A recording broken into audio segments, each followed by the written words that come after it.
Stephen McGOWAN, Ukraine's win was utterly humbling for Scotland. The imposition of martial law meant that 6 of Ukraine's startings in this World Cup playoff hadn't kicked a competitive ball since December. Overwhelming their hosts with their superior skill, fitness and relentless courage, no one would have guessed. Holed up in a Slovenian training camp for the last month, Alexander Petrikov's side trudged out draped in yellow and blue flags, then unleashed their patriotic anger with Vladimir Putin on a Scotland team caught out by their relentless ferocity. By the time they united as one with their 3,000 supporters at time up, the job of becoming world football's most unpopular international team had passed to Wales on Sunday. For Scotland, the painful 24-year wait for an appearance at the World Cup finals goes on. Unbeaten in their last 8 games, hopes of a trip to Cardiff were raised briefly by a late goal for Callum McGregor after 82 minutes. By then, a tiring Ukraine were clinging to a lead carved by goals ahead through Andriy Yarmolenko and Roman Yaremchuk. Just as Steve Clarke's side pressed furiously for extra time, a clinical breakaway saw substitute Artem Dovbyk race behind a stranded defense to thunder the ball past Craig Gordon. Scotland's resistance was done, and if there could be no quibbling with the scoreline, there will be plenty with the performance. The world's media converged on Glasgow praying for a miracle. On a night when Planet Football kicked every ball on Ukraine's behalf, Scotland were second best in every department. But for goalkeeper Gordon, the stricken visitors would have scored 6. No one predicted a game so one-sided, so utterly humbling for Scotland. Even before the Russian tanks started rolling over the border 3 months ago, the playoff record of these two nations hinted at a different outcome. Scotland's last World Cup playoff was 37 years ago, when goals from Davy Cooper and Frank McAvenny secured a 2-0 aggregate win over Australia to book a place at Mexico '86. Playoff encounters had been less kind to Ukraine, a nation who finally claimed their first victory in 7 attempts on Wednesday night. But for Gordon, victory would have been theirs after 20 minutes. Despite the absence of Kieran Tierney, the very player a 3-5-2 formation was created for, Steve Clarke stuck with his favored shape, slotting in Liam Cooper for the absent Arsenal defender. It didn't work, and, in the days to come, there will be questions over why the manager seemed so reluctant to change it. Ukraine set the tone of the night and so nearly opened the scoring after 8 minutes, Gordon producing his first wonderful save from the driven first-time effort of Viktor Tsygankov after Alexander Karavayev's cross came off the heel of Ruslan Malinovsky. The Hearts keeper came to Scotland's rescue again 10 minutes later.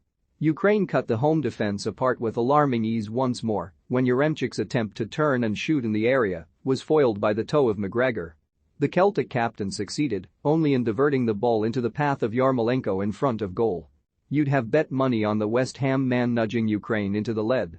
Even he couldn't believe it when Gordon once again saved Scotland's skin from point-blank range before springing up to gather the ball at the second attempt. Against a 3-man attack, Scotland's backline looked lost. Scott McTominay was caught in possession as he strolled out from the back. When Ukraine worked it in behind a cumbersome Grant Hanley, Gordon rushed from his line again like the Caped Crusader. His heroics were the only reason Scotland were still in it. Lyndon Dykes has been a very decent find for Scotland. Without Tierney in the opening game of the Euro 2020 finals, however, the home nation shelled high balls towards the QPR man in the hope of a knockdown. It didn't work then either. Ironically, Ukraine showed Clarke's side how a long ball should be done. Atalanta's Malinovsky was everywhere in the first half. The number 8 was magnificent. Yet when he shelled a route 1 pass towards the heart of the Scotland defence after 32 minutes, it should have been meat and drink to a backline with 3 central defenders. Instead, the 32-year-old Yarmolenko was given time and space to run from an onside position with no one near him. Steadying himself with 1 touch, the striker lofted the ball into the net past the advanced Gordon with a wonderful finish. He'd missed a far easier opportunity earlier. No one could say the goal was undeserved.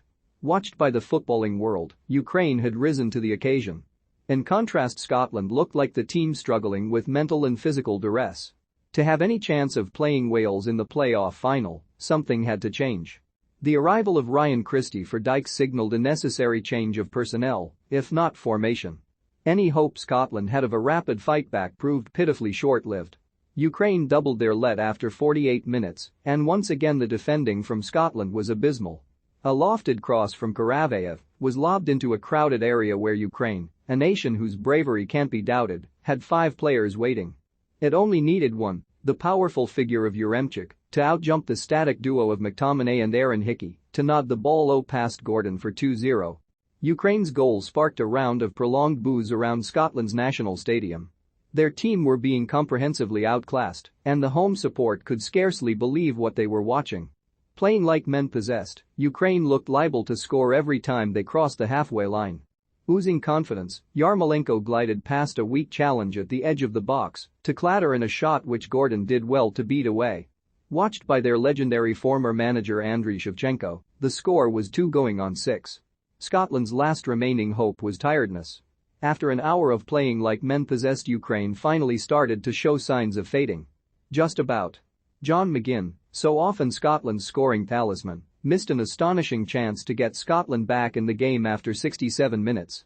It took that long for the home side to give Georgi Bushchin a save to make, the keeper fumbling McTominay's driven cross from the right.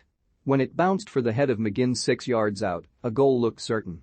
Proof this would not be Scotland's night came when the Aston Villa man headed wide. A dreadful miss, it seemed that would be that. Unexpectedly, Bushchin's flapping hands offered Scotland a late lifeline. McGregor's one and only goal for Scotland came against Croatia in a 3-1 defeat at the Euro finals last summer. That goal proved futile, and when the midfielder's rising shot from 16 yards was helped into the net by the hapless Bushchin with 8 minutes to play, this one would be as well. The regrets for Scotland are many.